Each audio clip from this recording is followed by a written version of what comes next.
met some truly amazing people throughout this journey, and we encourage you to stick around at the end of the rally to do the same. I want to meet each and every one of you. And now I would like to welcome our guest speaker, a local physician, Dr. Aris Lavranos, who spoke with Saltwire and said, "I cannot proclaim my opinion to be those of Doctors Nova Scotia or of emergency physicians of my hospital. But if I want to stand in the middle of the Halifax Commons and lecture about my concerns about public health policy, including the mental health consequences of lockdowns, I believe it's both my right and my responsibility to do so." We are so thankful that he took him up on that offer. Everyone, please live stream this speech if you are able to help spread his message. Please, everyone, welcome Dr. Aris Lavranos.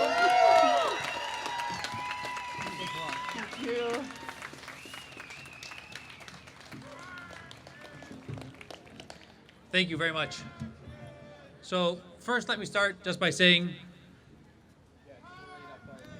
a quick thank you. So thank you to the organizers and to the citizens who are here to make your collective voices heard. The Canadian Constitution and the Charter of Rights and Freedoms are worthy documents to understand, to exercise, and to protect. I want to start with a brief introduction of who I am. So I'm an emergency physician, a family physician, and a law student. I found a great deal of personal satisfaction in my practice, and I am only motivated to change careers to help solve the healthcare catastrophe we find ourselves in. A crisis that our Premier, Mr. Tim Houston, is very well aware of. My heart aches for the Nova Scotians struggling without primary care, the long delays in accessing specialists, but also for the men and women I work alongside who fight every day for their patients against a failing system in the midst of a crisis. I sit on a few committees, a group of about 30 concerned physicians, which is growing every week. I'm also one of the founding members of the Nova Scotia Coalition for Justice and Freedom, many of whose members are here. We are a group of entrepreneurs, influencers, lawyers, physicians who are promoting a rational, freedoms-based perspective on societal issues. In my life, I hear from patients and colleagues, from business owners and classmates, about the harmful consequences of public health policy over the last 18 months. But more recently, I hear their rational and justifiable concerns about public health policy going forward.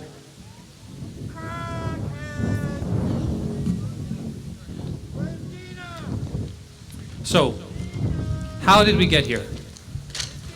Over the last 18 months, we have seen policies that make very little, if any, medical sense, that erode our trust in institutions, that promote fear and have led to the disastrous healthcare, social, and economic mess we are currently facing. Policies such as the prohibition of fishing, the limiting of only families less than 5 to be able to go to the park together, the denial of access to your own bought and paid for rural cottage properties, getting away from the urban congestion, ostensibly for fears of super spreaders on the side of the road. The shutting down of group activities for the mentally unwell. The emphasis on telehealth, which leaves patients removed from the therapeutic interaction with their healthcare workers. The disregard of venue capacities, including places of worship, shutting them down, denying people commiseration, commemoration, not just celebration. The selective shutting down of protests, as you guys are well aware. The censoring in a non-transparent and non-accountable definition of disinformation. And of course, the shutting down of extracurricular activities, of wellness centers, recreational facilities for students and children. So let's consider some of the noticeable and well-documented consequences of these policies. Rises in obesity, one of the principal risk factors to COVID-19. Children suffering from a regression in literacy and social skills.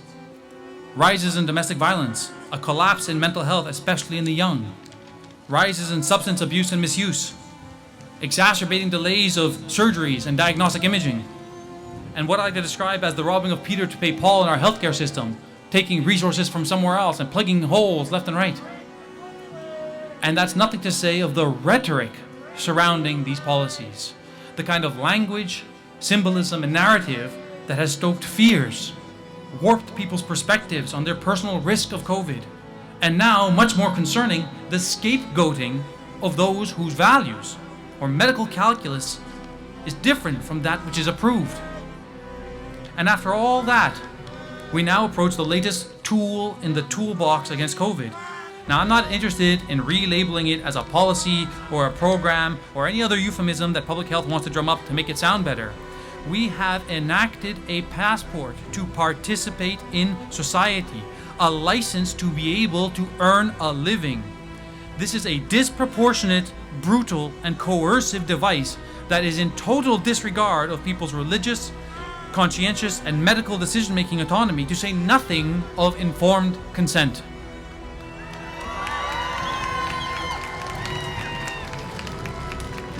So, at first, this was justified as a mechanism to slow and stop the spread. But this is an argument increasingly abandoned, but no less divisive, as more and more compelling evidence comes out. But now, when anyone does even try to justify it, it is seemingly through a paternalistic perspective of compelling a benefit to those whose calculus is different from enforcers. Just this week, the Prime Minister of New Zealand admits this to be the case. An obvious contempt of human rights, as she snidely snickered that the goal was to inspire confidence in industry that public health is doing all that they can. Imagine a head of state explicitly disregarding the rights and freedoms of its citizens instead of promoting an educational program so that you can assuage the fears of industry. The evolution of this has gone from, you can't go to restaurants for a while. Okay, we can still order from them. Forget about the stigma for now. But then jobs are being threatened if you work for the government, or as businesses are being compelled and led to accept and endorse the same policies. So now things are getting really bad. But we've culminated in something much, much more insidious. We have healthcare workers advocating for and even enacting policies to deny healthcare to the unvaccinated, in flagrant disregard of the noble values of our profession. What was once a privilege to care for the sick and contagious, criminals, people who curse and condemn us.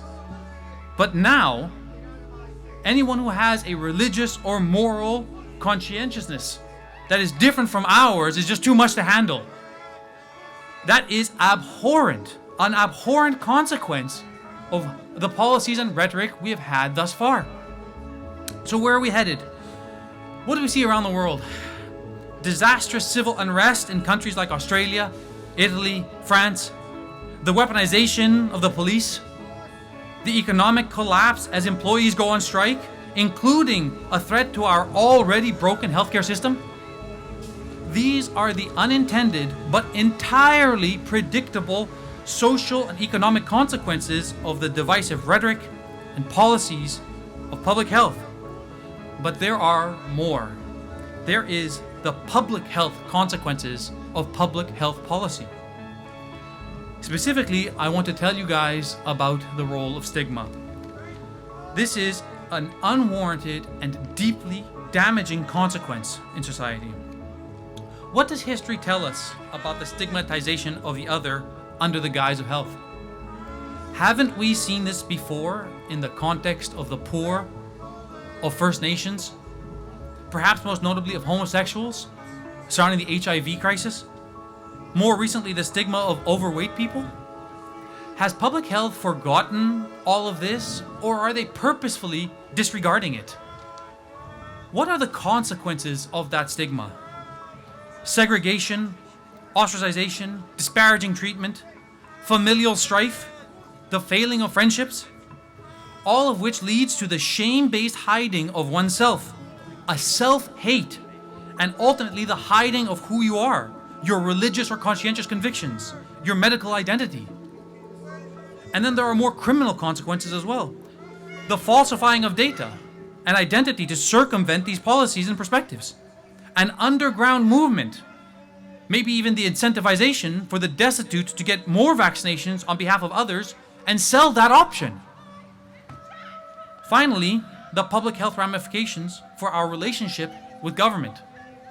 Mandates, coercion, compulsion, the disregard of our fundamental rights leads to the promotion of a deeply harmful us versus them dichotomy.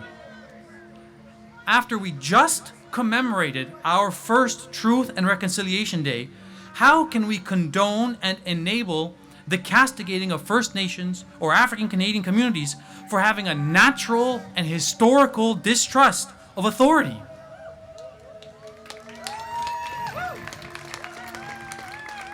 What about the next time, if and when we have a much more disastrous pandemic? Are we being taught to be distrustful of authority already? Do we open society up to be influenced by demagogues who play on these feelings of fear?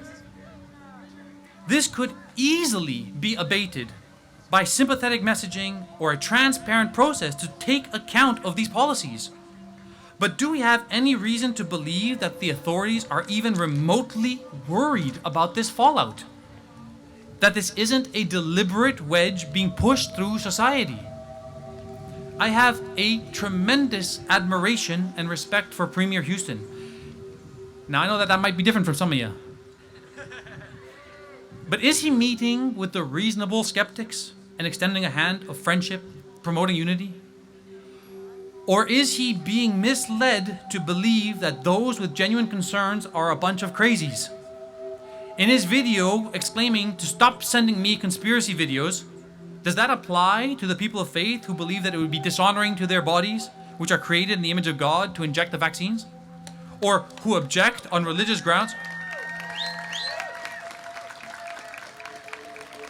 Or those who object on religious grounds to the development and testing of the vaccines involving aborted human fetal cell lines, even if they acknowledge that that's not an ingredient? Do his comments apply to African Canadians, recent refugees, First Nations, or the poor who have been subject to helpful government mandates in the past? Who furthermore have suffered the hardest as a consequence of the public health policies over the last 18 months? Perhaps I'm wrong. Maybe this isn't just an egregious tool in the toolbox, but more of a medical necessity. If that was the case, though, how come we see other Western democratic nations, including those with public health care options, who are explicitly declining any such measures? Countries like Norway, Sweden, Denmark, states like Texas and Florida. I love it in Florida. I just came back. They have a great motto. They have signs everywhere that say, "It's your right to choose. Choose well."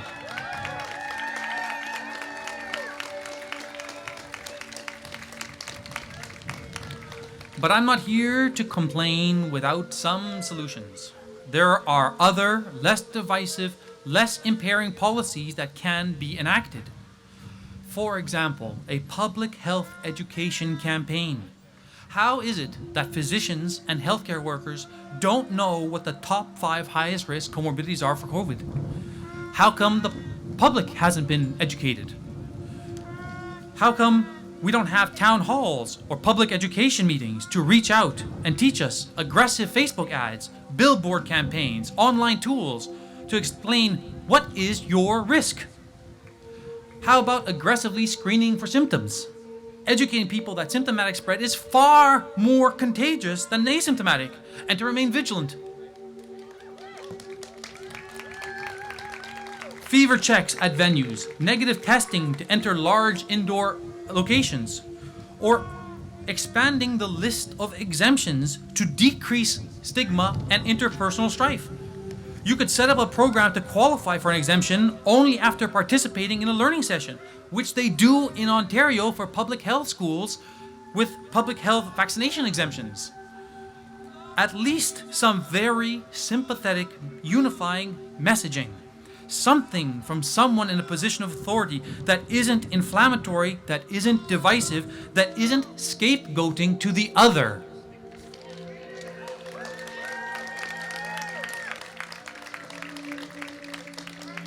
Finally, I want to focus on a single principle of what Canadian society expects and demands of its leadership, which is accountability. Premier Rankin was held accountable by the electorate. Mr. Tim Houston won a resounding mandate from the people of Nova Scotia, who declared loudly that they are fed up of suffering. Immediately thereafter, in an effort to fulfill his pledge to repair the healthcare crisis, Premier Houston fired the board of directors of the Health Authority. He toured hospitals to hear from people who know best what are the challenges in healthcare and how to address them, the quote-unquote frontline workers, the people with boots on the ground. There is no doubt that he is taking this seriously. So I have a message to Premier Houston. You have already started the follow-through on your pledge to Nova Scotians. I implore you to consider not what are you doing different from your predecessors, but what is your common pitfall. It isn't your approach or your priorities. It is the public health team that is advising you.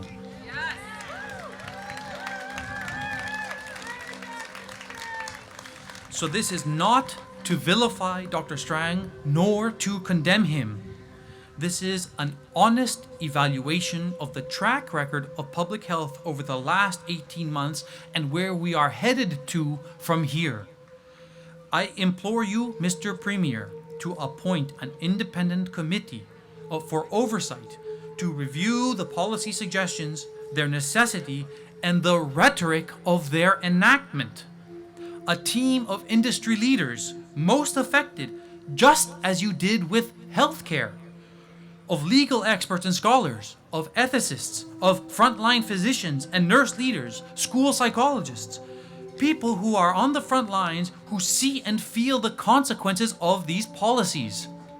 The attitude of leave the policy to us and you can handle the emergencies and the fallout, as was told to Chris Milburn, is no longer acceptable.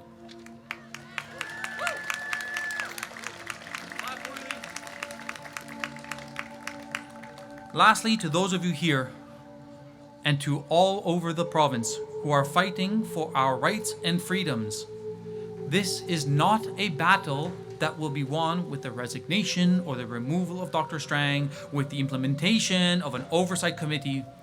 This is a constant struggle, a grassroots movement impacting the culture, winning the hearts and minds of our brother and sister citizens. Each of us, according to our station, according to our risk tolerance and our individual strengths to take on this burden, have a responsibility. Speak to your neighbors, challenge your colleagues, engage in discourse with a police officer on beat, write letters to your MLA, to your MP. I'm going to conclude with a quote from the magnanimous Ronald Reagan. Freedom is never more than one generation away from extinction. We don't pass it to our children in our blood.